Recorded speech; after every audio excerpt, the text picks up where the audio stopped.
Okay, we're going to move on now to phase 3 Qigong. And I just wanted to remind you that you can go more in depth into the principles of 3-phase Qigong in my book, The Quadrant and 3 Phases. And if you want to practice it, which is the most important part, you can get my DVD, 3-phase Qigong. And this has the phase 1 class and the phase 2 class. And you'll see in a minute why it's a little difficult to put the phase 3 class into a DVD. But actually, now that I say that, there are elements of the phase 3 class in both the phase 1 and the phase 2. So the DVD does share some aspects of phase 3. So phase 1, yin, phase 2, yang, phase 3 is the Tao. And so the Tao, the phase 3, is more of a synthesis of phases 1 and 2 and a harmony of phases 1 and 2. And a good way to see that example is just in how it progresses from phase 2, where we're very centered, and not just in the lower abdomen, but also within our core and between the root and the crown on that vertical axis. Phase 3, we've accumulated that energy in our core and we fortified, and we begin to circulate the energy. So we can actually, from phase 2, if phase 3 portion of circulation, we can still utilize elements from phase 1. So we might, after a time of centering and accumulating, we might do our body tapping, we might do some of the brocade exercises, but it's coming from a different space. It's not coming from the top down. It's coming more from that grounded sense where we've built up the qi in our lower dantian. So we'll be practicing the exercises such as the 8 brocades with a lot more sense of being rooted and full of energy, and it will have a circulation that goes a lot deeper into our essence, into the bones of our body and out to the fingertips and the toes. It'll be a more fuller experience. So the next part is optimizing. We'll use practices that move the energy similar to the brocades, but we'll practice forms that move the energy in an optimum manner through the arms and also through the legs. Harmonizing, I spoke of a little bit before. So in a way, we describe this, I explained how phase 1 is like building the context. It's our whole body. It's gaining a sense of relaxation throughout the whole body. Phase 2 is more focusing in on one point. To harmonize those, we can maintain that one point. We can stay rooted in our center, but at the same time be able to observe the whole body. That's more of a harmonizing and an element of phase 3. And that also falls in line with the expanding the mind. That's really the purpose, but it's expanding the mind while maintaining the root.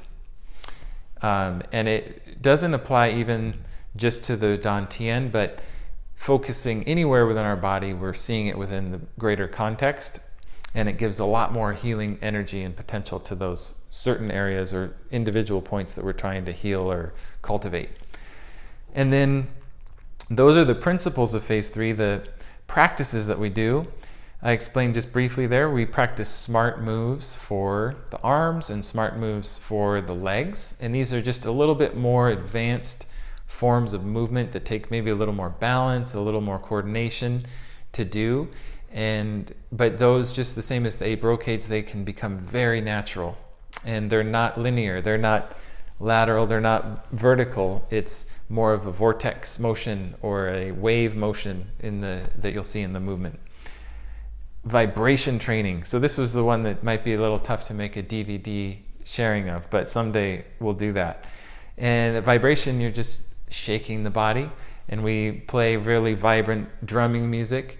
And you're maintaining that connection to your center, you're being grounded, but yet you're feeling every cell in the body shake and vibrate. It's an amazing way. It's actually essentially an expansion of the last brocade. The 8th brocade utilizes vibration to release tension. Another portion of the phase 3 class is intensive centering. So this is more of a challenging position that will hold maybe in a squatting posture for several minutes at a time, and so it's very challenging to the body, but the way that you push through it and that you build and circulate energy while you're holding that stationary posture is through that intensive centering and utilizing both the deep breathing, the abdominal breathing from phase 2, but also making sure that you're relaxed. You're not using any energy anywhere that you don't need to.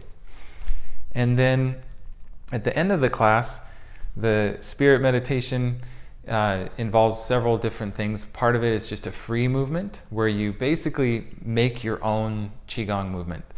And this is really necessary to practice and develop these first phases of simply observing the body, trusting the natural flow of the body, but then also being more in phase 2, acting as the director of the body and of your energy. And the important thing too, in our spirit meditation where we did phase 1 this way, phase 2 this way, phase 3 is really a integrating of the 3 Dantian.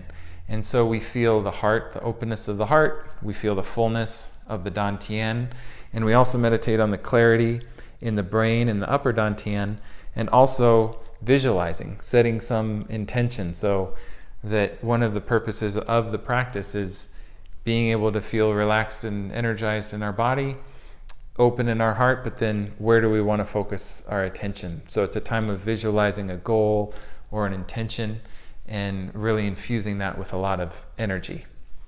So that is phase 3 in a nutshell. And again, to dive deeper into those, you can pick up my book on the website at adamholtai.com, and it's called The Quadrant and 3 Phases: Qigong, Meditation, and Journaling for Self-Mastery.